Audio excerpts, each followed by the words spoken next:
जब भगवान की कथा सुनने बैठो तो एकदम जागरूक होकर, एकदम सतर्क होकर एक एक शब्द को सुनो भी और समझो भी हम क्या सुन रहे हैं। केवल सुनना नहीं है, समझते हुए सुनना है कथा को। क्योंकि हमारे ब्रज में तो एक कहावत है, एक होती है कथा और एक होती है पल्लो झाड़ कथा। कथा तो खूब सुनी, कभी पल्लो झाड़ कथा सुनी आपने? पल्लो झाड़ कथा क्या है? कभी देखना, विचार करना, गौर करना। अनेक जगह देखने को मिलता है। लोग कथा में जब आते हैं, सुंदर सुंदर चादर बिछी है, कालीन बिछे हैं, बड़े आराम से कथा में बैठते हैं। लेकिन जब कथा से उठते हैं तो उठने के बाद कपड़े जरूर झाड़ते हैं श्रोता।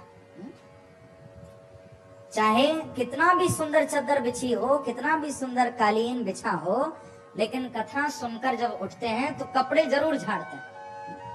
अनेक बार ऐसा देखने को मिला। तो मन में एक ही बात उठी कि शायद श्रोता सोचते होंगे कि महाराज की कथा ने हमको यहाँ 4 घंटे बिठा कर रखा, अब कहीं ऐसा ना हो कि इनकी कथा हमारे पीछे लगी लगी हमारे घर तक न पहुंच जाए, तो यहीं ली और यहीं छोड़ चलो। बोलो श्री वृंदावन बिहारी की जय। कथा कहीं घर न पहुंच जाए तो जहां कथा सुनी वहीं छोड़ के जाओ। कथा का घर में कोई काम नहीं है। इसको कहते हैं पल्लो झाड़ कथा। नहीं, आप लोग ऐसी कथा मत सुनना। वास्तव में बंधुओं, कथा तो वो है जो हम ऐसा नियम बनाए कथा में कि आज यदि कथा सुनने आए हैं तो कथा से कम एक अच्छी बात तो आज घर लेकर जाएंगे। यदि रोज एक अच्छी बात भी आप यहाँ से अपने घर लेकर गए तो मैं समझूंगा कि मेरा भीलवाड़ा आना सार्थक हो गया। प्रेम से कहो श्री राधे। ऐसा नियम कम से कम बनाना, ज्यादा नहीं। एक अच्छी बात रोज अपने घर लेकर जाना, कुछ ना कुछ सीख कर जाओ। क्योंकि आप कथा में कुछ देने नहीं आए हो, मैं आपसे लेने के लिए नहीं बैठा हूं। आप स्वयं यहाँ कथा में कुछ प्राप्त करने के लिए आए हो। ये व्यासपीठ जो है ये मांगने की गति नहीं है, ये देने की गति है। आप रोज कोई ना कोई अच्छी बात जरूर यहाँ से लेकर जाना। लेकिन ध्यान पूर्वक हम कथा में बैठे, भाव से हम कथा को सुने। क्योंकि देखो, श्रोता भी 3 प्रकार के होते हैं। एक तो होते हैं श्रोता, दूसरे होते हैं सरोता और तीसरे होते हैं सोता। तीनों में अंतर भी है। श्रोता कौन है? श्रोता तो वो है जो मन लगाकर ठीक प्रकार से कथा को सुने हैं, एक एक शब्द को सुने, हम क्या सुन रहे हैं, विचार पूर्वक जो कथा सुने वो है श्रोता। और दूसरे हैं सरोता। सरोता कौन? आपने देखा होगा पान वाले जिससे सुपारी काटते हैं उसको कहते हैं सरोता। यानी जिसको कथा में बैठने के बाद कथा सुनने से कोई मतलब नहीं है, जिसको कथा में बैठकर भी घर की याद आती है, जो घर की ही बातें कथा में करता है, वो है सरोता। क्योंकि यहाँ तो सत्संग हो ही रहा है, लेकिन बीच बीच में श्रोता लोग अपना मिनी सत्संग भी शुरू कर देते हैं। घर की बाहर की बातें शुरू हो जाती, उसको कहते हैं सरोता। और कुछ नहीं तो बस बैठे बैठे पंडाल ही देख रहे हैं, व्यासपीठ को ही निहार रहे हैं, व्यास जी कैसे लग रहे हैं, मंच कैसा बना है, सुनने से कोई मतलब नहीं, यही देखने में लगे हुए, वो है सरोता। लेकिन भैया तीसरे हैं सोता। अब उनकी महिमा तो मैं क्या बताऊं आपको। बोले घर में नींद आती नहीं है, घर में बच्चे सोने नहीं देते, बच्चे दिन भर हल्ला करते हैं, नींद की गोलियां भी लेनी पड़ती है, फिर भी नींद नहीं आती। तो चलो भगवान की कथा में, बैठे बैठे कोने में आराम से सोएंगे, कोई जगाने वाला नहीं है। प्रेम से कहो श्री राधा। देखो, हमारे पहले जब ब्रज के गांव में कथा हुआ करती थी तो पुराना एक नियम था। जब व्यास जी कथा सुनाया करते थे तो श्रोता बीच बीच में कहा करते थे बार बार कि सत्य वचन महाराज। क्या कहते थे? सत्य वचन महाराज। यानी जो व्यास जी सुना रहे हैं वो सब बिल्कुल सत्य है, बिल्कुल सच्चा है। बार बार बोला करते थे सत्यवचन महाराज, सत्यवचन महाराज। तो एक पंडित जी किसी गांव में कथा सुना रहे थे। अब उन्होंने सोचा कि ये श्रोता लोग सोच समझकर सत्यवचन महाराज बोलते हैं या बिना सोचे समझे बोलते हैं, थोड़ा इनकी परीक्षा कर लो। तो अब पंडित जी ने कथा तो बंद कर दी, व्यथा सुनाना शुरू कर दिया। पंडित जी कथा में बोले कि एक बार हिमालय पर्वत से एक मक्खी उड़ी। श्रोता बोले सत्यवचन महाराज। वो मक्खी उड़कर एक हलवाई की दुकान पर गई। श्रोता बोले सत्यवचन महाराज। हलवाई की दुकान पर जाकर उस मक्खी ने अपने पैरों में 5 किलो की गुड़ की भेली दबाई और वापस उड़कर हिमालय की ओर चली गई। श्रोता बोले सत्यवचन महाराज। पंडित जी ने कहा खाक वचन महाराज। यही कथा सुन रहे हो? यानी कथा सुनने से कोई मतलब नहीं है उनको, बस बोलने से मतलब सत्यवचन महाराज, सत्यवचन महाराज। देखो ऐसी कथा आप लोग मत सुनना। हम लोग एक एक कथा को जब सुने, एक एक शब्द पर हम विचार करें कि हम क्या सुन रहे हैं, तो आप वास्तव में भागवत के श्रोता हो। और मुझे इस बात का भी पूरा विश्वास है, मैं आपको वृंदावन से कथा सुनाने यहाँ भीलवाड़ा आया हूँ, तो मुझे विश्वास है कि भीलवाड़ा में न तो सोता मिलेंगे न सरोता मिलेंगे, यहाँ मुझे सब श्रोता ही मिलेंगे। हाँ, प्रेम से कहो श्री राधे। लेकिन भगवान के पार्षदों ने ये बात गोकर्ण जी को कही थी कि महाराज सबके लिए विमान इसीलिए नहीं आए क्योंकि सबने ठीक से कथा सुनी ही नहीं। या तो आपने ठीक से सुनाई थी तो आपके लिए विमान आ गया, या फिर धुंधकारी ने ठीक से कथा सुनी थी तो धुंधकारी के लिए विमान आ गया। तो गोकर्ण जी बोले कि महाराज फिर अभी हमारे विमान को आप वापस ले जाओ, अभी हम भगवान के धाम नहीं जाएंगे। गोकर्ण जी नहीं गए। अपने गांव में श्रावण के महीने में श्रावणी मास गोकर्ण कथा मुचे तथा पुनः, श्रावण के महीने में गोकर्ण जी ने फिर से भागवत की कथा कराई है अपने गांव में। और अब की बार जितने भी गांव के लोग थे सबको कथा में बुलाया और सबको बुलाकर दिन भर तो उनको कथा सुनाते थे गोकर्ण जी, और रात भर बिठाकर सबको कीर्तन कराते थे। यानी किसी को बेकार की बातें करने का टाइम ही नहीं देते गोकर्ण जी। ऐसी अद्भुत कथा हुई थी। सारा दिन कथा, भोजन करके फिर बैठ जाते थे कीर्तन करने। सारे गांव में 7 दिन तक भक्ति का वातावरण हो गया गोकर्ण जी के। और बंधुओं, जब कथा का विश्राम हुआ तो अब तो बड़ा चमत्कार हो गया है। अब वहां पर 1-2 विमान नहीं आए, अब तो वहां असंख्य विमान लेकर साक्षात बाके बिहारी ही प्रकट हो गए हैं। बोलो श्री वृंदावन बिहारी लाल की जय जय श्री राम। साक्षात प्रभु प्रकट हो गए और असंख्य विमान लेकर भगवान आए थे।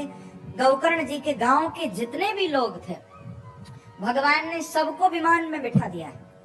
यहाँ महात्मा में लिखा हुआ है कि गोकर्ण जी के गांव में एक चींटी भी बाकी नहीं बची थी। सब भगवान के दिव्य धाम पधारे हैं बंधुओं। सबको लेकर प्रभु अपने दिव्य वैकुंठ गए हैं। गोकर्ण जी को भी लेकर गए, गोकर्ण जी के गांव के लोगों को भी लेकर गए। एक गोकर्ण जी के भक्त होने पर आज सारा गांव ही मुक्त हो गया है। बोलो गोकर्ण जी महाराज की। ऐसे अद्भुत भक्त श्री गोकर्ण जी हुए हैं। ये सुंदर कथा का वर्णन यहाँ महात्म्य किया गया। आगे फिर बंधुओं एक अध्याय में भागवत सुनने की विधि भी बताई है कि किस विधि से बैठकर हमको कथा सुननी चाहिए। अब वो विधि, वो लिस्ट तो बहुत लंबी चौड़ी है। यदि भागवत सुनने की पूरी विधि में आपको बताऊं तो कल सारा पंडाल खाली ही मिलेगा। प्रेम से कहो श्री राधे। क्योंकि विधि बड़ी लंबी चौड़ी है। तो देखो अब तो कलिकाल चल रहा है, बड़े बड़े नियमों का पालन हम कर नहीं सकते हैं, लेकिन एक नियम हम सबको जरूर लेना चाहिए। यहाँ पर रोज ठीक 4 बजे से कथा का शुभारंभ होगा। तो और कोई नियम लेना या मत लेना, ये नियम जरूर लेना कि 4 बजे से कथा होगी तो 3:55 पर आकर हम आसन पर बैठ जाएं और भाव से कथा सुने। इससे बड़ा दूसरा कोई नियम हो ही नहीं सकता। क्योंकि बहुत से लोग नियम ले लेते हैं कि 7 दिन तक फलाहार खाएंगे, फल खाकर कथा सुनेंगे, या 7 दिन तक दूध पीकर कथा सुनेंगे, या बहुत से तो नियम ले लेते हैं कि 7 दिन तक कुछ खाएंगे ही नहीं। ऐसे बड़े बड़े नियम लोग ले लेते हैं। अब होता क्या है, बैठते तो कथा में है लेकिन मन रसोई में ही पड़ा रहता। प्रेम से कहो श्री राम है। अब बैठे तो कथा में है लेकिन अब सोच रहे हैं फलाहार में न जाने क्या बना होगा, एक तो वैसे ही भूखे हैं सुबह से, अब न जाने उठ के क्या खाएंगे। तो ऐसे नियम किस काम के जो हमारा मन ही कथा में न लगे। इससे अच्छा तो आप कोई नियम मत लो। सबसे बड़ा एक ही नियम है कि 7 दिन तक बस समय से आकर हम कथा में उपस्थित हो जाएं, प्रेम से प्रभु की कथा सुने। और देखो, हो सके तो 7 दिन तक अपनी वाणी से किसी की निंदा मत करना, किसी की बुराई मत करना। 7 दिन तक आप झूठ मत बोलना। यदि ऐसे अद्भुत भाव से, ऐसे दिव्य भाव से आप लोग यहाँ बैठकर यदि कथा सुनोगे तो मुझे पूरा विश्वास है कि आपको मेरे बाके बिहारी जरूर मिलेंगे, मेरे कृष्ण जरूर मिलेंगे। आप भाव से कथा बैठकर सुनो, यही सबसे बड़ा नियम है। तो इस प्रकार से बंधुओं, सनत कुमारों ने ये प्रसंग सुनाया था। गंगा के तट पर कथा का विश्राम हुआ था। भक्ति, ज्ञान और वैराग्य तीनों ही परम स्वस्थ हो गए थे। 6 अध्यायों में ये जो महात्म का वर्णन किया है, यहाँ पर उसका विश्राम हुआ है। अब वेद व्यास जी भागवत की कथा में प्रवेश करा रहे हैं। 3 श्लोकों में मंगलाचरण हुआ है। देखो, भागवत का ये जो प्रथम मंगलाचरण है ये वेद व्यास जी के द्वारा किया हुआ है। दूसरा मंगलाचरण श्री सूत जी महाराज करेंगे और तीसरा मंगलाचरण श्री सुखदेव जी के द्वारा हुआ है। भागवत में 3 जगह मंगलाचरण हुए हैं। तो वेद व्यास जी भागवत का शुभारंभ करते हुए बड़ा सुंदर कह रहे हैं कि जन्माद्यस्य यतोऽन्वयादितरतः सार्थेष्वभिज्ञः स्वराट् तेने ब्रह्महृदाय आदिकवये मुह्यन्ति यत्सूरयः तेजो वारिमृदां यथा विनिमयो यत्र त्रिसर्गो मृषा धाम्ना स्वेन सदा निरस्तकुहकं सत्यं परं धीमहि। सत्यम परम धीमहि कहकर भागवत जी का शुभारंभ कर रहे हैं। आप लोग ध्यान देकर श्रवण करें। वेद व्यास जी प्रथम मंगलाचरण में ऐसा नहीं कह रहे कि कृष्णम परम धीमहि, ऐसा नहीं कहा कि रामम परम धीमहि या शिवम परम धीमहि, ऐसा नहीं कहा। वेद व्यास जी कहते हैं कि सत्यम परम धीमहि। लोग पूछा करते हैं कि महाराज भागवत में तो विशेष रूप से भगवान कृष्ण की लीलाएं हैं, तो भगवान कृष्ण का नाम क्यों नहीं लिया? कह देते कृष्णम परम धीमहि। भागवत में तो भगवान राम का भी 2 अध्याय में चरित्र वर्णन है, तो कह देते रामम परम धीमहि। या भागवत में तो भगवान शिव का भी समय समय पर चरित्र आया है, तो भगवान शिव का नाम ले देते। फिर इनमें से किसी का नाम न लेकर वेद व्यास जी ने सत्य का ध्यान क्यों कराया है? सत्यम परम धीमहि ऐसा क्यों कहा? तो इसके पीछे एक ही कारण है बंधुओं। आप ये बताओ, क्या कृष्ण सत्य नहीं है? क्या राम सत्य नहीं है? क्या शिव सत्य नहीं है? अरे तीनों सत्य ही तो हैं। भगवान राम भी सत्य हैं, शिव भी सत्य हैं, कृष्ण भी सत्य हैं, ब्रह्मा भी सत्य हैं। ये सब एक ही रूप है, नाम अनेक है लेकिन शक्ति एक है, सब सत्य हैं। तो मानो वेद व्यास जी कहना चाह रहे हैं कि मैं तो सत्य का ध्यान कर रहा हूं, परंतु आपके जो इष्ट हो आप अपने इष्ट का ध्यान करो। यदि आप कृष्ण को मानते हो तो आप कृष्ण का ध्यान करो, यदि आप राम को मानते हो तो आप राम का ध्यान करो, यदि आप शिव को मानते हो तो आप शिव का ध्यान करो, क्योंकि सब ही सत्य हैं। तो सत्य की यहाँ सबसे पहले वंदना वेद व्यास जी ने की है, क्योंकि वेद व्यास जी बड़े ज्ञानी थे बंधुओं। उनको ये बात मालूम थी कि कलिकाल में अनेक संप्रदाय होंगी, अनेक मत होंगे, कोई राम को मानेगा, कोई कृष्ण को मानेगा। यदि मैं भागवत के प्रारंभ में भगवान कृष्ण का नाम ले दूंगा तो फिर कहीं ऐसा ना हो राम को मानने वाले ये ना कहें कि भागवत तो केवल कृष्ण को मानने वालों के लिए बनी है, हम क्यों कथा में जाएं। और यदि मैं राम की वंदना कर दूंगा तो कहीं कृष्ण को मानने वाले ये ना कहें कि भागवत तो शायद भगवान राम का ग्रंथ है, हम क्यों जाएं सुनने। तो वेद व्यास जी ने सारा झगड़ा ही खत्म कर दिया। चाहे आप राम को मानते हो, शिव को मानते हो, माँ भवानी को, दुर्गा को मानते हो, चाहे आप किसी भी देवता को मानते हो, वेद व्यास जी कहते हैं कि भागवत सुनने का अधिकार प्राणी मात्र को है, सबको कथा सुनने का अधिकार है। ये द्वार सबके लिए खुला हुआ है, चाहे आप कोई भी हो, भगवान की कथा में सबका अधिकार है, सब कथा में आकर कथा सुन सकते हैं। वेद व्यास जी कह रहे हैं कि जन्माद्यस्य यतः अस्य विश्वस्य जन्मस्थिति भंगा यतो भवन्ति तम धीमहि। हम किन का ध्यान कर रहे हैं? बोले जिन परमात्मा के द्वारा इस संसार की उत्पत्ति भी होती है, संसार का पालन भी होता है, और जो भगवान इस संसार को प्रलय की ओर भी ले जाते हैं। अन्वय और व्यतिरेक के द्वारा जिनकी प्रतीति और अप्रतीति होती है, प्रत्येक सत पदार्थ में जो अनुगत है, जिन भगवान को किसी के प्रकाश की आवश्यकता नहीं है, जो स्वराट है, स्वेनैव राजते इति स्वराट, जो अपने ही प्रकाश से परम प्रकाशित हो रहे हैं, जिन परमात्मा ने अपने संकल्प से ही श्री ब्रह्मा जी को वेदों का ज्ञान करा दिया, मोह्यन्ति यत् सूरयः, जिन वेदों में बड़े बड़े विद्वान भी मोहित हो जाते हैं बंधुओं, ऐसे वेद भगवान ने संकल्प से ही ब्रह्मा जी को दे दिए थे, जिनकी माया के कारण हमको ये झूठा संसार भी सच्चा प्रतीत हो रहा है। ऐसे सत्य भगवान के चरणों में हम कोटि कोटि प्रणाम करें, उनका स्मरण करें। बोलो सत्य भगवान की जय। तो इस प्रथम श्लोक में उस सत्य की वंदना की है। आगे फिर वेद व्यास जी महाराज द्वितीय श्लोक में कहते हैं कि धर्मः प्रौज्झित कैतवोत्र परमो निर्मत्सराणाम शताम वेद्यम वास्तव मत्र वस्तु शिवदम तापत्रयोन्मूलनम श्रीमद्भागवते महामुनिकृते किंवा परैरीश्वर सद्यो हृदय वरुध्यतेत्र कृतभिः शुश्रूषुभिस्तत्क्षणात्। द्वितीय श्लोक में वर्णन कर रहे हैं कि भागवत को सुनने का अधिकारी कौन है।